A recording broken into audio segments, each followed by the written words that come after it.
మదనపల్లి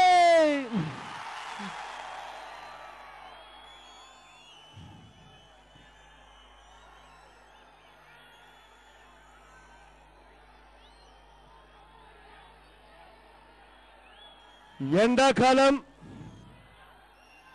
మండుతున్న ఎండలు అయినా కూడా ఇవేమీ కూడా లెక్క చేయడం లేదు. చిక్కటి చిరునవ్వులతోనే ఆప్యాయతలు చూపిస్తా ఉన్నారు. ప్రేమానురాగాలు పంచి పెడతా ఉన్నారు. ఆత్మీయతలను చూపిస్తా ఉన్నారు. మీ అందరి ఆప్యాయతలకు, మీ అందరి ప్రేమానురాగాలకు, మీ అందరి ఆత్మీయతలకు, ప్రతి అక్కకు, ప్రతి చెల్లెమ్మకు, ప్రతి అవ్వకు, ప్రతి తాతకు, ప్రతి సోదరుడికి, ప్రతి స్నేహితుడికి, మీ అందరి ఆప్యాయతలకు, మీ అందరి ప్రేమానురాగాలకు, మీ అందరి ఆత్మీయతలకు ముందుగా రెండు చేతులు జోడించి శిరస్సు వంచి పేరు పేరున హృదయపూర్వకంగా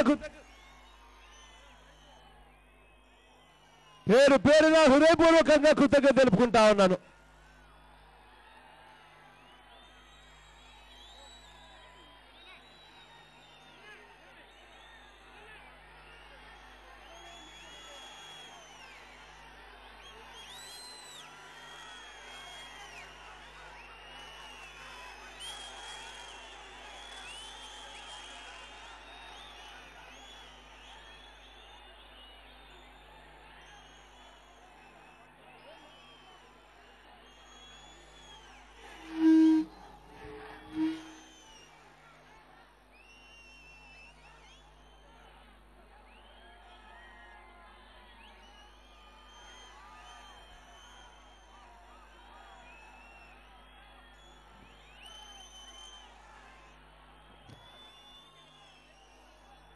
ఇదే మదనపల్లి గుండా జరిగిన నా 3648 కిలోమీటర్ల పాదయాత్ర. సుదీర్ఘంగా జరిగిన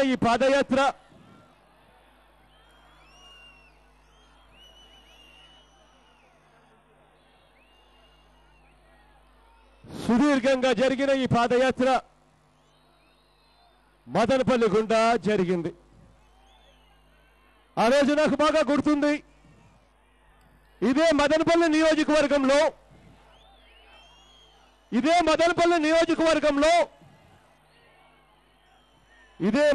నియోజకవర్గంలో దేశంలో కల్లా రెండో అతిపెద్ద మార్కెట్ ఇక్కడే ఉంది. టమాటోలు ఎక్కడైనా కూడా అమ్ముడు పోవాలి అనంటే, అంతకన్నా పెద్ద మార్కెట్ ఎక్కడైనా ఉంది అనంటే అది ఇక్కడే. అటువంటి మదనపల్లిలోనే గిట్టుబాటు ధర లేక టమాటోలను రోడ్డుపై వేసిన పరిస్థితులను కూడా నా కళ్ళతో నేను చూశా. కష్టాలు చెబుతూ పడిన ఆవేదన నా కళ్ళతో చూశా. ఎకరా సాగు చేయడానికి కనీసం అంటే 70,000 నుంచి ₹1,00,000 దాకా ఖర్చు అవుతుంది అని, అటువంటిది కిలో రూపాయికి కూడా అమ్ముకోవాల్సిన అధ్వానమైన పరిస్థితిలో మేము ఉన్నామన్నా అని చెప్పి రైతన్నలు నా దగ్గరికి వచ్చి అన్న మాటలు నాకు ఇప్పటికి కూడా గుర్తున్నాయి. ఒకవైపునేమో గిట్టుబాటు ధరలు లేవు, మరోవైపున ఇదే ప్రభుత్వంలో గిట్టుబాటు ధరలు కల్పించి ఆదుకోవాల్సిన ఈ ప్రభుత్వం చివరికి మార్కెట్ కమిషన్ పేరిట 10% వసూలు చేస్తా ఉన్న పరిస్థితులు కూడా ఇక్కడే ఉన్నాయని ఇక్కడ రైతన్నలు వచ్చి నా దగ్గరికి వాపోతూ చెప్పిన మాటలు గుర్తున్నాయి. ఇదే హెరిటేజ్ కంపెనీ కోసం, చంద్రబాబు నాయుడు గారి కంపెనీ కోసం దళారీలకు తానే కెప్టెన్ అయ్యాడు.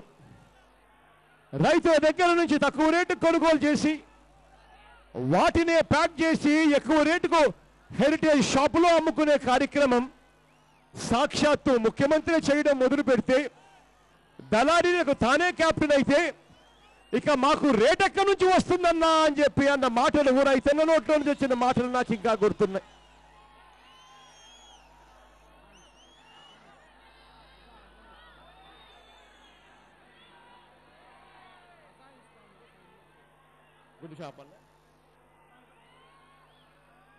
మాస్క్లో 2 నిమిషాలు, ఒక 5 నిమిషాలు వాళ్ళ కోసం, ఒక 5 నిమిషాలు ఆగితే తర్వాత మొదలు పెడతాను.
గిట్టుబాటు ధర లేవంటూ రైతులు పడిన ఆవేదన నేను చూశా.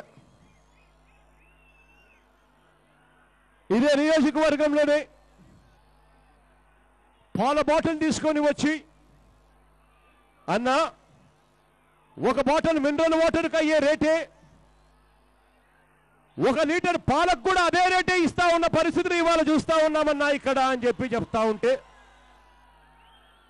దగ్గరుండి చంద్రబాబు నాయుడు గారి సొంత లాభం కోసం, హెరిటేజ్ ఫ్యాక్టరీ లాభం కోసం ఏ రకంగా చిత్తూరు డైరీని సమాధి చేశాడో, ఇక్కడ రైతులు నా దగ్గరకు వచ్చి వాపోతూ చెప్పిన మాటలు నేను ఇవాళకి కూడా మర్చిపోలేను. ఇదే మదనపల్లిలోనే ఆ రోజు పాదయాత్ర సందర్భంగా చేనేతలతో నేను ఇక్కడే ఆత్మీయ సమ్మేళన కార్యక్రమం ఇక్కడే చేశాం. ఆ చేనేతలు పడతా ఉన్న బాధలు విన్నా, ఆ చేనేతలు చెప్పిన కష్టాలను కూడా ఆ రోజు విన్నా. చేనేతలకు గుర్తింపు కార్డులు లేవు. గతంలో అమలయ్యే ఐసిఐసిఐ లొంబార్డ్ అనే కార్డును పూర్తిగా తీసేసి పూర్తిగా ఆరోగ్యశ్రీని నిర్వీర్యం చేసిన పరిస్థితులు చెప్పారు. ఏ రకంగా చేనేత కార్మికులకు సిల్క్ సబ్సిడీ పేరుతో ఏ రకంగా మోసం చేస్తా ఉన్నారో కూడా చెప్పారు.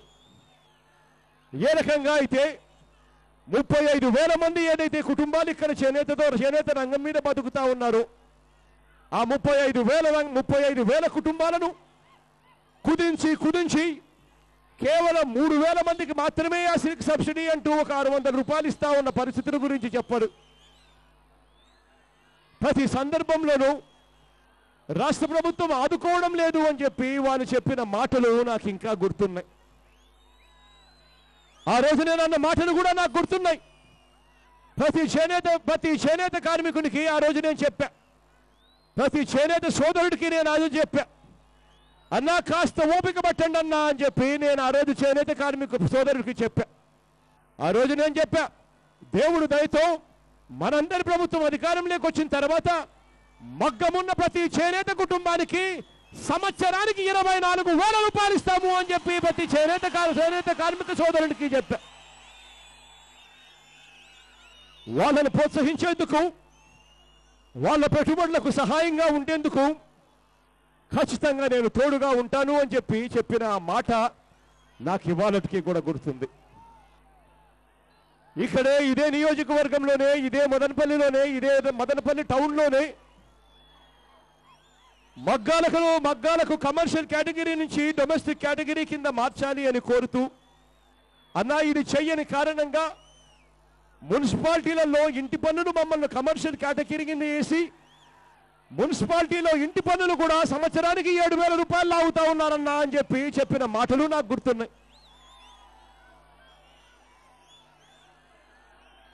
ఇదే మదనపల్లి నియోజకవర్గంలో 5 సంవత్సరాల చంద్రబాబు నాయుడు గారి పాలన చూశామన్నా, ఒక్కటంటే ఒక్క ఇల్లు కూడా ఇచ్చిన పాపాన పోలేదన్నా ఈ పెద్ద మనిషి చంద్రబాబు నాయుడు గారు అన్న మాటలు నాకు ఇంకా ఇవాళకి గుర్తున్నాయి. ఏ రకంగా చంద్రబాబు నాయుడు గారు ఫ్లాట్ల పేరుతో ప్రజలను మోసం చేస్తా ఉన్నారో కూడా ఆ రోజు మీటింగులలో కూడా చెప్పా. ఏ రకంగా అడుగు కట్టడానికి, స్క్వేర్ ఫీట్ కట్టడానికి, ఒక ఫ్లాట్ కట్టడానికి అడుగు 1,000 రూపాయలు మించి కాదు. అటువంటిది 300 అడుగుల ఫ్లాటు అడుగు 1,000 రూపాయలంటే 3 లక్షల రూపాయలకు మించిన ఆ ఫ్లాటును, అదే ఫ్లాటును అడుగు 2,000 రూపాయలు చొప్పున 300 అడుగుల ఫ్లాటును 6 లక్షల రూపాయలకు చంద్రబాబు నాయుడు గారు అమ్ముతా ఉన్న పరిస్థితులు కూడా ఆ రోజు మీటింగులో చెప్పా. ఆ 6 లక్షల రూపాయల్లో ఏ రకంగా చంద్రబాబు నాయుడు గారు 1,50,000 రాష్ట్ర ప్రభుత్వం ఇస్తుందట, మరో 1,50,000 కేంద్ర ప్రభుత్వం ఇస్తుందట. మిగిలిన 3 లక్షల రూపాయలు, మిగిలిపోయిన మరో 3 లక్షల రూపాయలు ఆ పేదవాడి తరపున అప్పుగా రాసుకుని 20 ఏళ్ల పాటు ఆ పేదవాడు నెల 3,000 రూపాయలు కడుతూ పోవాలో కూడా ఆ రోజు మీటింగులో చెప్పా. ఆ మాట అంటూ నేను అన్నా, లంచాలు తీసుకునేది చంద్రబాబు నాయుడు గారు. చంద్రబాబు నాయుడు గారు తీసుకున్న లంచాలకు పేదవాడు 20 సంవత్సరాల పాటు నెల 3,000 రూపాయలు కడుతూ పోవాలట. ఇదెక్కడి ధర్మము అని చెప్పి ఆ రోజు నిలదీస్తూ అడిగా. ప్రతి పేదవాడికి నేను ఇవాళ ఆ రోజు చెప్పిన మాటలు నాకు గుర్తున్నాయి. ప్రతి పేదవాడికి మళ్ళీ ఇవాళ చెప్తా ఉన్నావు, ఎన్నికల సమయం కాబట్టి చంద్రబాబు నాయుడు గారు ఫ్లాట్లు ఇస్తే ఎవరు కూడా వద్దు అనొద్దండి, తీసుకోండి. ఆ తర్వాత దేవుడు దయతో మనందరి ప్రభుత్వం అధికారంలోకి వచ్చిన తర్వాత మీరు ఏదైతే 3 లక్షల రూపాయలు మీ పేరుతో అప్పుగా రాసుకున్నారో, ఏదైతే మీరు నెల 3,000 రూపాయలు 20 సంవత్సరాల పాటు కడుతూ పోవాలో ఆ మొత్తం డబ్బంతా 3 లక్షల రూపాయలు మొత్తం డబ్బంతా కూడా మన ప్రభుత్వం రాగానే మాఫీ చేస్తాడు అని చెప్పి కూడా ఆ రోజు గట్టిగా చెప్పా.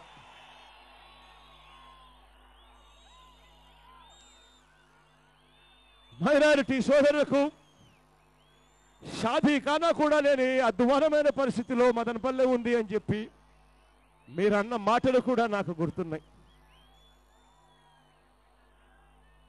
ఇదే చిత్తూరు జిల్లాలో ఇదే పెద్ద మనిషి చంద్రబాబు నాయుడు గారు హంద్రీ నీవాలో చేస్తా ఉన్న డ్రామాలను కూడా ప్రజలు చెప్పారు. నాన్నగారి హయాంలోనే హంద్రీ నీవా ప్రాజెక్టుకు కాలువలు పూర్తయ్యాయి. నాన్నగారు పూర్తి చేసిన హంద్రీ నీవా కాలువలలో 2 చెంబులు నీళ్లు పోసి ఈ పెద్ద మనిషి చంద్రబాబు నాయుడు గారు హంద్రీ నీవా తానే కడతా ఉన్నట్టుగా బిల్డప్ ఇస్తా ఉన్న పరిస్థితిని కూడా చూశా. ఏ రకంగా నాన్నగారి హయాంలోనే హంద్రీ నీవా ప్రాజెక్టుకు 4076 కోట్ల రూపాయలు ఖర్చు చేసి, ఏ రకంగా నాన్నగారి హయాంలోనే 80% పనులు పూర్తయిపోయిన ఆ ప్రాజెక్టులో మిగిలిపోయిన 20% పనులు కూడా చంద్రబాబు నాయుడు గారు లంచాలమయం చేసిన పరిస్థితిని కూడా ఇక్కడ రైతులు చెప్తా ఉంటే విన్నా. ఇవన్నీ కూడా విన్నా. దారి పొడుగున పాదయాత్రలో 3648 కిలోమీటర్లు సాగిన ఆ పాదయాత్రలో మీ కష్టాలను విన్నాను, మీ కష్టాలను చూశాను. రాష్ట్రంలో ప్రతి అణువులోనూ ప్రతి అడుగులోనూ ప్రతి కుటుంబం ఏమనుకుంటా ఉందో విన్నాను. రాష్ట్రంలో సహాయం కోసం ఎదురు చూస్తూ ఉన్న ఆ ప్రతి పేద కుటుంబానికి నేను ఇవాళ చెప్తా ఉన్నాను, ప్రభుత్వం సహాయం చేస్తుందేమో అని ఎదురు చూస్తూ సహాయం అందక అవస్థల్లో ఉన్న ఆ ప్రతి కుటుంబానికి నేను ఇవాళ చెప్తా ఉన్నాను, మీ కష్టాలను నేను విన్నాను, మీ బాధలను నేను చూశాను. మీ అందరికీ నేను ఇవాళ భరోసా ఇస్తా ఉన్నాను, నేను ఉన్నాను అని మీ అందరికీ నేను ఇవాళ భరోసా ఇస్తా ఉన్నానని చెప్తా ఉన్నా.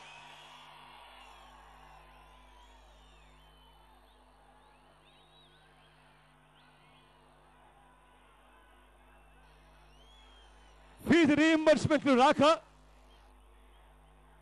ఇంజనీరింగ్ చదవాలంటే ఫీజులు ₹1,00,000 పైసలకు దాటుతా ఉన్న పరిస్థితుల్లో సంవత్సరానికి ₹1,00,000 ఫీజులు కట్టాలి అని అంటే 4 ఏళ్ల ఇంజనీరింగ్ కోర్స్ అయిపోయేసరికి ₹4,00,000 తేవాలి అని అంటే గవర్నమెంట్ తరపున ఫీజు రీయింబర్స్మెంట్ కింద ఇచ్చే అరకొర సొమ్ము మాత్రమే ఇస్తా ఉన్న పరిస్థితులు చూస్తూ ఉంటే, ఆ ఇచ్చేది కూడా సరిగ్గా ఇవ్వని పరిస్థితులు చూస్తూ ఉంటే, అన్నా మా చదువులు ఎలా ముందుకు సాగాలి అని చెప్పి పిల్లలు వచ్చి నాకు చెప్పిన మాటలు విన్నా.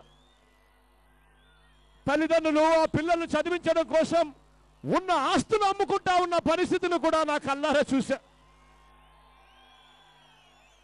ఆ చదువుల కోసం ఆరాటపడతా ఉన్నా ప్రతి తల్లికి నేను ఇవాళ చెప్తా ఉన్నా, మీ కష్టాలను నేను విన్నాను, మీ బాధలను నేను చూశాను, మీ అందరికీ నేను మాటిస్తా ఉన్నాను, నేను ఉన్నాను అని మీ అందరికీ కూడా మాటిస్తా ఉన్నాను.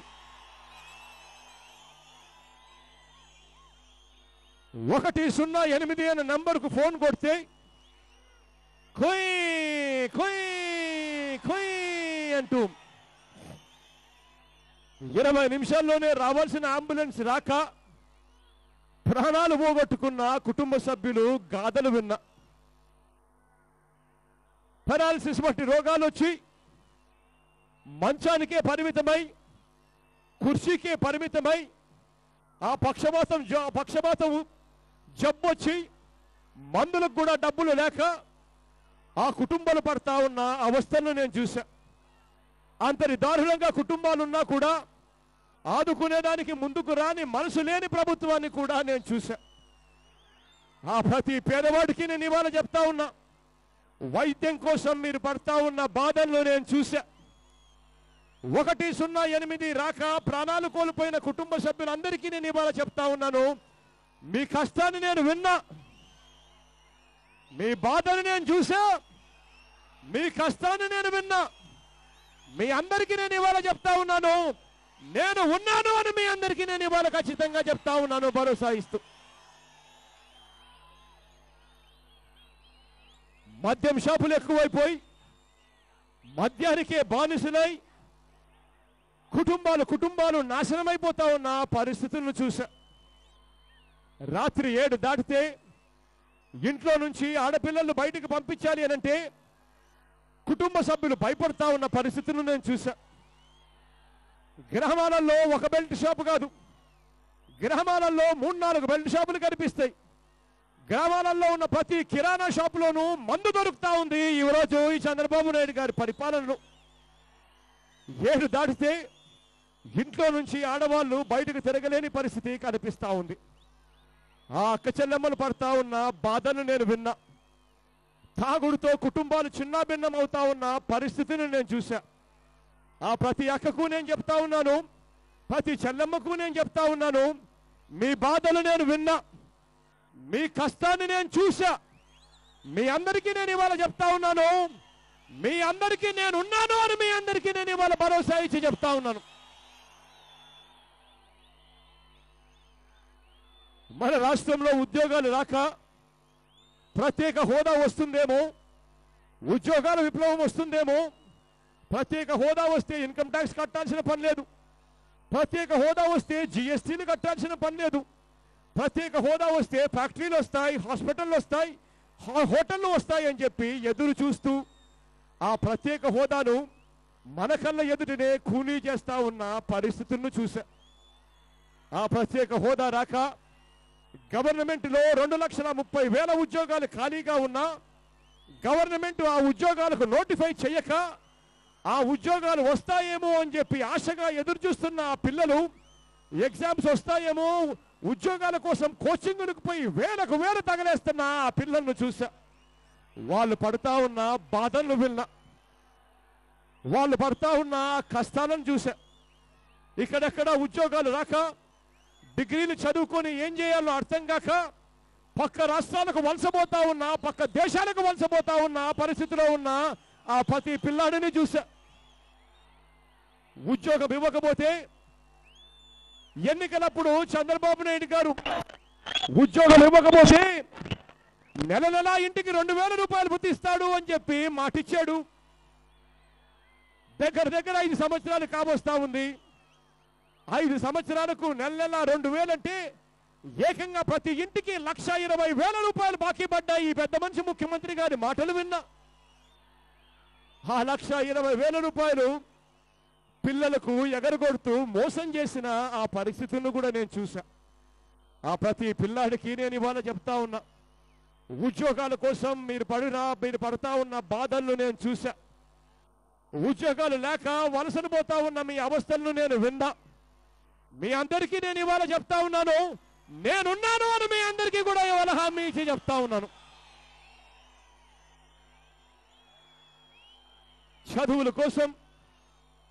చదువుల కోసం పిల్లలను చదివించడం కోసం ఆ తల్లులు కూలీలకు పోతూ తమ పిల్లల జీవితాలు బాగుపడాలి అని చెప్పి చదివించడం కోసం ఆరాటపడతా ఉన్న పరిస్థితిని కూడా నేను చూశాను. ఇవన్నీ నేను చూశాను కాబట్టి, ఇవన్నీ నేను విన్నాను కాబట్టి ఇవాళ నేను ఒక్కటైతే ఖచ్చితంగా చెప్పగలుగుతా ఉన్నాను. ప్రతి కష్టము దగ్గర నుంచి చూసా, ప్రతి మాట దగ్గర నుంచి విన్నా. చిన్న తర్వాత మీ అందరికీ కూడా మరొక్కసారి వెళ్లే ముందు చెప్తా ఉన్నాను, ఖచ్చితంగా నేను ఉన్నాను అని మీ అందరికీ మాత్రం భరోసా ఇచ్చి నేను చెప్తా ఉన్నా. అన్ని రకాలుగా ఈ పెద్ద మనిషి చంద్రబాబు నాయుడు గారు 5 సంవత్సరాలలో మనల్ని మోసం చేసిన పరిస్థితులు గమనించమని అడుగుతా ఉన్నా.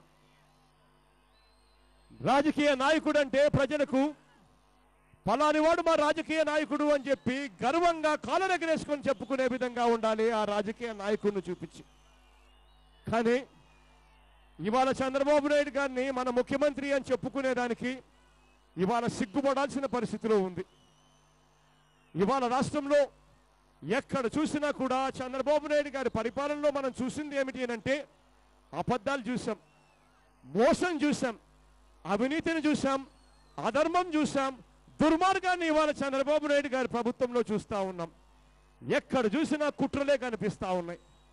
ఇవాళ నేను మీ అందరికీ ఒకటి చెప్తా ఉన్నా, ఎన్నికలు మరో 20 రోజుల్లో రాబోతా ఉన్నాయి. ఈ 15 రోజులు 20 రోజుల్లో చంద్రబాబు నాయుడు గారు చేయని కుట్ర ఉండదు, చెప్పని అబద్ధం ఉండదు, చేయని మోసం ఉండదు, చూపని సినిమా కూడా ఉండదు అని చెప్పి నేను మీ అందరికీ కూడా నేను చెప్తా ఉన్నా. ఎన్నికల రోజు దగ్గరికి వచ్చేసరికి ఈ పెద్ద మనిషి చంద్రబాబు నాయుడు గారు మూటలు డబ్బులు మన గ్రామాలకు పంపిస్తాడు, మన ఊర్లకు పంపిస్తాడు, మన టౌన్కు పంపిస్తాడు. ఒక్కసారి అందరూ గుర్తుపెట్టుకోమని అడుగుతా ఉన్నా. ఆ మూటల డబ్బులో నుంచి ప్రతి చేతిలోనూ 3,000 రూపాయలు డబ్బులు పెట్టి మళ్ళీ మనల్ని మోసం చేసేందుకు చంద్రబాబు నాయుడు గారు ప్రయత్నం చేస్తారు అన్నది మర్చిపోవద్దని చెప్తా ఉన్నా. మీ అందరితో కూడా నేను ఒకే విజ్ఞప్తి చేస్తా ఉన్నా. ఎన్నికల నాడు చంద్రబాబు నాయుడు గారు 3,000 రూపాయల డబ్బులతో మోసం చేసేందుకు వచ్చినప్పుడు మీరంతా కూడా మీ వార్డుల్లో, మీరంతా కూడా మీ గ్రామాలలో ప్రతి అక్కను కలవండి, ప్రతి చెల్లెమ్మను కలవండి, ప్రతి అన్నను కలవండి, ప్రతి అవ్వను కలవండి, ప్రతి తాతను కలవండి. కలిసి ప్రతి అక్కకు చెప్పండి, అక్క చంద్రబాబు నాయుడు ఇచ్చే 3,000 రూపాయలకు మోసపోవద్దక్క, 20 రోజులు ఓపిక పట్టండి అక్క, అన్నను ముఖ్యమంత్రిగా చేసుకుందాం అక్క. అన్న ముఖ్యమంత్రి అయిన తర్వాత మన పిల్లలను కేవలం మనం బడులకు పంపిస్తే చాలు. బడులకు పంపించినందుకు ప్రతి అక్కకు అన్న సంవత్సరానికి 15,000 రూపాయలు చేతుల్లో పెడతాడు అని చెప్పి ప్రతి అక్కకు చెప్పండి. ప్రతి అక్కకు చెప్పండి, ప్రతి చెల్లెమ్మకు చెప్పండి. చదువుల కోసం ఈరోజు మన పిల్లలు ఇంజనీర్లు కావాలన్నా, డాక్టర్లు కావాలన్నా మన ఆస్తులు అమ్ముకుంటే తప్పనిచ్చి ఈరోజు మన పిల్లల్ని ఇంజనీర్లుగాను డాక్టర్లుగాను చేయలేకపోతున్నాం అక్క అని చెప్పి ఆ అక్కకు చెప్పండి. ఆ అక్కకు చెప్పండి, చంద్రబాబు ఇచ్చే 3,000 రూపాయలకు మోసపోవద్దక్క, 20 రోజులు ఓపిక పట్టక్క. ఆ తర్వాత అన్నను ముఖ్యమంత్రిగా చేసుకుందాం. అన్న ముఖ్యమంత్రి అయిన తర్వాత మన పిల్లలను ఇంజనీర్లుగాను డాక్టర్లుగాను కలెక్టర్ల వంటి పెద్ద పెద్ద చదువులు అన్నున్నాడక్క, ఎన్ని లక్షలు ఖర్చైనా పర్వాలేదు అన్న చదివిస్తాడు ఉచితంగా అని చెప్పి ప్రతి అక్కకు చెప్పండి. ప్రతి అక్కకు చెప్పండి, ప్రతి చెల్లెమ్మకు చెప్పండి. పొదుపు సంఘాల్లో ఉన్న ఆ ప్రతి అక్కకు చెప్పండి, పొదుపు సంఘాల్లో ఉన్న ప్రతి చెల్లెమ్మకు చెప్పండి, అక్క చంద్రబాబు ఇచ్చే 3,000 రూపాయలకు మోసపోవద్దక్క. పొదుపు సంఘాల్లో మనం ఉన్నాము, 5 సంవత్సరాలు చంద్రబాబు నాయుడు గారి పాలన చూసాము. రుణాలు మాఫీ చేస్తాను అని అన్నాడు, అడ్డగోలగా మోసం చేశాడు, 1 రూపాయి కూడా మాఫీ చేయలేదక్క అని చెప్పి ఆ పొదుపు సంఘాల్లో ఉన్న అక్క చెల్లెమ్మలకు చెప్పండి. ఆ పొదుపు సంఘాల్లో ఉన్న అక్క చెల్లెమ్మలకు చెప్పండి, అక్క గతంలో 0 వడ్డీకే రుణాలు వచ్చేటివి, ఈ పెద్ద మనిషి చంద్రబాబు నాయుడు ముఖ్యమంత్రి అయిన తర్వాత ఆ 0 వడ్డీ అన్న పథకం పూర్తిగా ఎగరగొట్టాడక్క అని చెప్పి ప్రతి అక్కకు చెప్పండి. ఆ ప్రతి అక్కకు చెప్పండి, ప్రతి చెల్లెమ్మకు చెప్పండి, చంద్రబాబు ఇచ్చే 3,000 రూపాయలకు మోసపోవద్దక్క, 20 రోజులు ఓపిక పట్టక్క, అన్నను ముఖ్యమంత్రిగా చేసుకుందాం.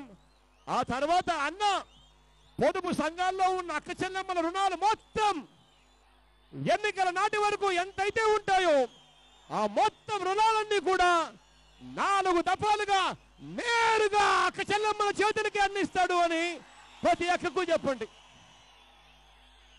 ప్రతి అక్కకు చెప్పండి. అంతేకాదక్క, మళ్ళీ అన్న వస్తాడు, మళ్ళీ అన్న ముఖ్యమంత్రి అయిన తర్వాత మళ్ళీ మనము బ్యాంకుల దగ్గర నుంచి 0 వడ్డీకే రుణాలు వచ్చే పరిస్థితి వస్తుంది. గతంలో మనందరినీ కూడా 0 వడ్డీకే రుణాలు ఇప్పించి లక్షాధికారులుగా చేసింది రాజన్న చేశాడు. మళ్ళీ రాజన్న రాజ్యం రావాలి అంటే అది జగనన్నకే సాధ్యము అని చెప్పి ప్రతి అక్కకు చెప్పండి, ప్రతి చెల్లెమ్మకు చెప్పండి. పేదరికంలో ఉండి అవస్థలు పడతా ఉన్న ఆ ఎస్సీ అక్కలు, ఆ ఎస్టీ అక్కలు, ఆ బీసీ అక్కలు, ఆ మైనారిటీ అక్కల దగ్గరికి వెళ్ళండి. 45 సంవత్సరాల వయసు నుంచి 60 సంవత్సరాల వయసులో ఉన్న ఆ ప్రతి అక్కను కనవండి.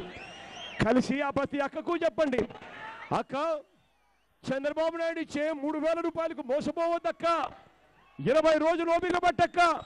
ఆ తర్వాత అన్నను ముఖ్యమంత్రిగా చేసుకుందాం. అన్న ముఖ్యమంత్రి అయిన తర్వాత 45 సంవత్సరాలు నిండిన ప్రతి అక్కకు అన్న వైఎస్ఆర్ చేయూత ద్వారా 75,000 రూపాయలు అక్క చెల్లెమ్మల చేతుల్లో పెడతాడు దఫాలుగా అని చెప్పి ప్రతి అక్కకు చెప్పండి, ప్రతి చెల్లెమ్మకు చెప్పండి. అక్క చంద్రబాబు నాయుడు గారు ఇచ్చే 3,000 రూపాయలకు మోసపోవద్దక్క అని చెప్పండి. గ్రామాలలో ఉన్న ప్రతి రైతన్న దగ్గరికి వెళ్ళండి, ఆ రైతన్నలకు చెప్పండి, అన్న 5 సంవత్సరాలు చంద్రబాబు నాయుడు గారి పాలన చూసాం, రుణాలు మాఫీ చేస్తాను అని అన్నాడు, పూర్తిగా మోసం చేశాడు. ఆయన చేసిన మాఫీ అన్న పథకం కనీసం వడ్డీలకు కూడా సరిపోని విధంగా ఉంది. మోసం చేశాడు చంద్రబాబు నాయుడు గారు అని చెప్పి ప్రతి రైతన్నకు చెప్పండి. ప్రతి రైతన్నకు చెప్పండి. అన్న, గతంలో 0 వడ్డీకే రుణాలు వచ్చేటివి. చంద్రబాబు నాయుడు గారు ముఖ్యమంత్రి అయిన తర్వాత 0 వడ్డీ పథకాన్ని పూర్తిగా ఎగరగొట్టాడన్నా అని చెప్పి ప్రతి రైతన్నకు చెప్పండి. ప్రతి రైతన్నకు చెప్పండి. గిట్టుబాటు ధరలు రావడం లేదన్నా. 5 సంవత్సరాలుగా ఒక్కటంటే ఒక్క పంటకు కూడా గిట్టుబాటు ధరలు రాని పరిస్థితి ఇవాళ మన రాష్ట్రంలో ఉందన్నా అని రైతన్నకు చెప్పండి. ప్రతి రైతన్నకు చెప్పండి. 3,000 రూపాయలకు మోసపోవద్దన్నా. 20 రోజులు ఓపిక పట్టన్నా. అన్నను ముఖ్యమంత్రిగా చేసుకుందాం. ఆ తర్వాత అన్న రైతన్న కోసం, పెట్టుబడి కోసం మే మాసం వచ్చేసరికి సంవత్సరానికి 12,500 రూపాయలు ప్రతి రైతన్న చేతిలోనూ అన్న పెడతాడు అని, పెట్టుబడి కోసం 50,000 రూపాయలు రైతన్నలకు ఇస్తాడు అని ప్రతి రైతన్న కోసము ప్రతి రైతన్న దగ్గరికి వెళ్ళి చెప్పండి. అన్నా రైతన్న, 3,000 రూపాయలకు మోసపోవద్దన్నా. అన్నను ముఖ్యమంత్రిగా చేసుకుందాం. ఆ తర్వాత అన్న గిట్టుబాటు ధరలు ఇవ్వడమే కాదు, గిట్టుబాటు ధరలకు అన్న గ్యారంటీ ఇస్తాడు అని చెప్పి కూడా గట్టిగా చెప్పండి. ప్రతి అవ్వ దగ్గరికి వెళ్ళండి, ప్రతి తాత దగ్గరికి వెళ్ళండి. వెళ్ళి ఆ అవ్వను ఒక్క మాట అడగండి. అవ్వా, ఇవాళ ఎన్నికలు వచ్చాయి అవ్వా, 2 నెలల కిందట మీకు పెన్షన్ ఎంత వచ్చేదవ్వా అని చెప్పి ఆ అవ్వను అడగండి. ఆ అవ్వ మీతో అంటుంది, ఇలా అంటుంది, పెన్షన్ ఇచ్చేవాళ్ళే కాదు అని. లేదా అవ్వ అంటుంది, ఇలా అంటుంది, కేవలం 1000 రూపాయలు మాత్రం ఇచ్చేవాళ్ళు అని ఇలా అంటుంది.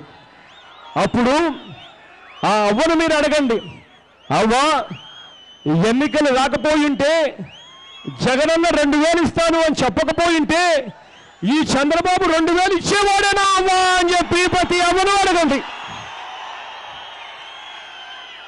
ప్రతి తాతకు అడగండి. చంద్రబాబు నాయుడు గారు చేసే మోసాలకు మోసపోవద్దవ్వా అని అంటూ ఆ అవ్వకు చెప్పండి, అవ్వా 20 రోజులు ఓపిక పట్టవ్వా, ఆ తర్వాత నీ మనవడు ముఖ్యమంత్రి అవుతాడవ్వా అని చెప్పి ప్రతి అవ్వకు చెప్పండి. ఆ అవ్వకు చెప్పండి, నీ మనవడు ముఖ్యమంత్రి అయిన తర్వాత పెన్షన్ 3,000 దాకా పెంచుకుంటూ పోతాడు అని చెప్పి ప్రతి అవ్వకు చెప్పండి. నవరత్నాల్లోని ప్రతి అంశము ప్రతి ఇంటికి తీసుకొని పోండి. నవరత్నాల వల్ల జీవితాలు బాగుపడతాయని, నవరత్నాల వల్ల ప్రతి పేదవాడి ముఖంలో చిరునవ్వు కనిపిస్తుందని, ప్రతి రైతన్న ముఖంలో ఆనందాన్ని కనిపిస్తుందని నేను గట్టిగా నమ్ముతా ఉన్నా. ఖచ్చితంగా నవరత్నాలు తీసుకొస్తాను, మీ అందరికీ కూడా మంచి చేస్తాను అని చెప్పి మరొకసారి మీ అందరికీ కూడా ఖచ్చితంగా మాటిస్తా ఉన్నాను అని చెప్పి మీ అందరికీ చెప్తా ఉన్నా. నా పక్కనే వైఎస్ఆర్ కాంగ్రెస్ పార్టీ తరఫున ఎమ్మెల్యే అభ్యర్థిగా నవాజ్ నిలబడి ఉన్నాడు. యువకుడు, ఉత్సాహవంతుడు, మంచి చేస్తాడు అన్న నమ్మకం నాకుంది. మీ అందరి చల్లని దీవెనలు, మీ అందరి చల్లని ఆశీస్సులు నవాజ్ పై ఉంచవలసిందిగా సవినయంగా చేతులు జోడించి పేరు పేరున ప్రార్థిస్తా ఉన్నాను. నా కుడివైపున మిథున్ నిల్చొని ఉన్నాడు. యువకుడు, ఉత్సాహవంతుడు, అన్ని రకాలుగా మంచి చేస్తాడు అన్న నమ్మకం నాకు సంపూర్ణంగా ఉంది. మీ చల్లని దీవెనలు, మీ చల్లని ఆశీస్సులు మిథున్పై కూడా ఉంచవలసిందిగా సమన్వయంగా 2 చేతులు జోడించి పేరు పేరున ప్రార్థిస్తా ఉన్నాను.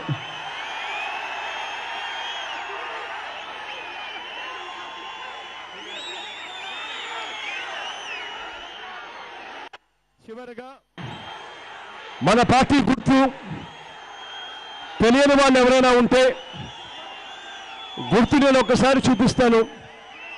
దయవుంచి గుర్తును చూడవలసిందిగా సవినయంగా ప్రార్థిస్తా ఉన్నాను.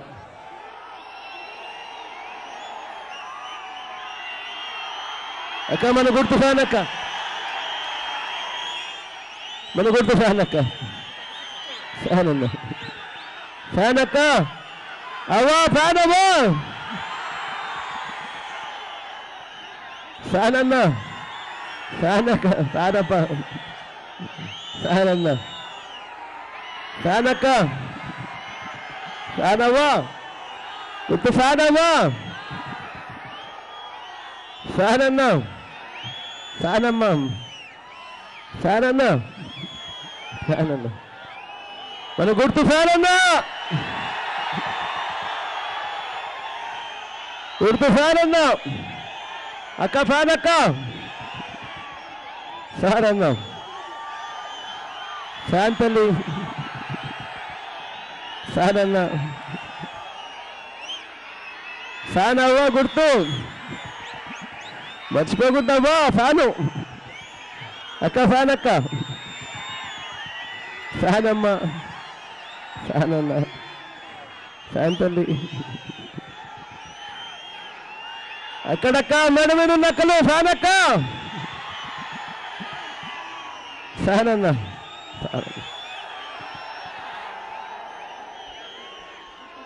చెరగని చిరునవ్వులతో ఆప్యాయతలు చూపినందుకు మరొక్కసారి పేరు పేరున హృదయపూర్వకంగా కృతజ్ఞతలు తెలుపుకుంటూ సెలవు తీసుకుంటా ఉన్నాను.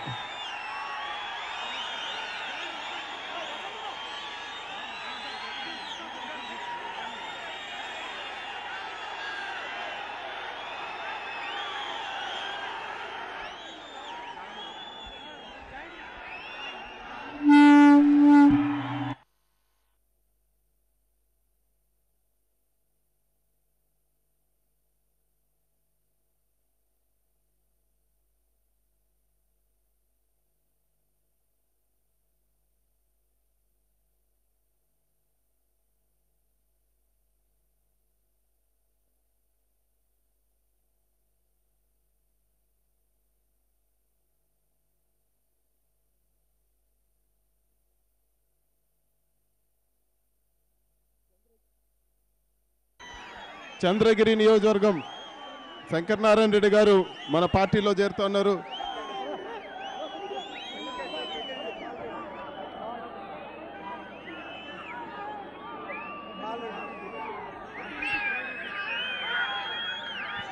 బాలరెడ్డి గారు మన పార్టీలో చేరుతూ ఉన్నారు.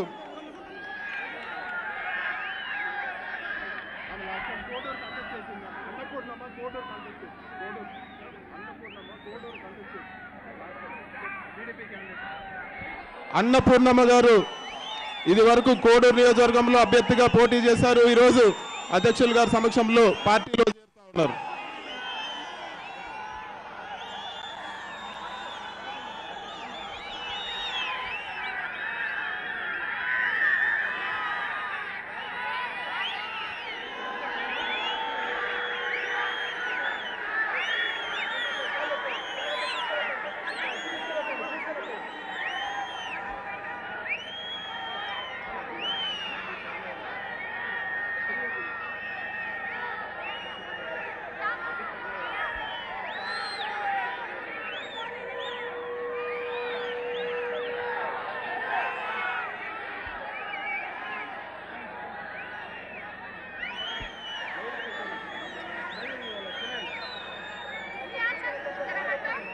గౌరీ శంకర్ రెడ్డి గారు ఎక్స్ జెడ్పీటీసీ మన పార్టీలో చేరుతా ఉన్నారు.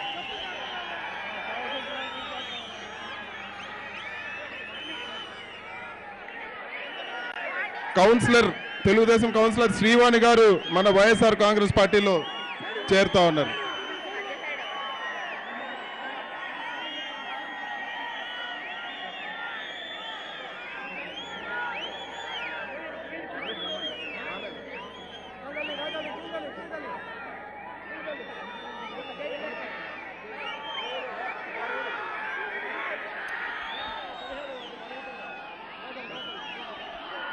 ఒక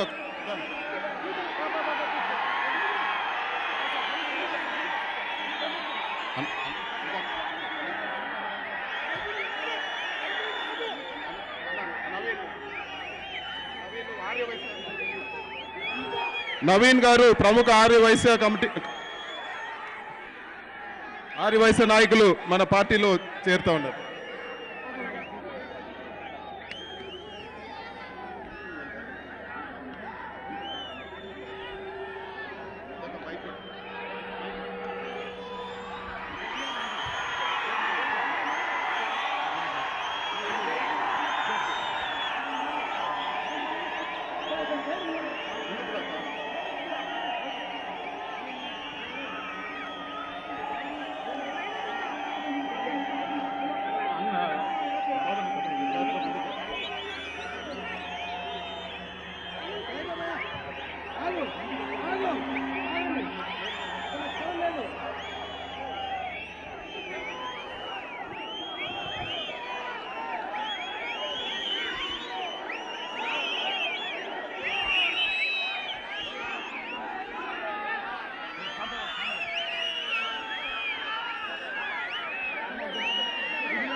సిఆర్ రాజన్ గారు తిరుచానూరు మాజీ సర్పంచ్ గారు మన పార్టీలో చేరుతున్నారు.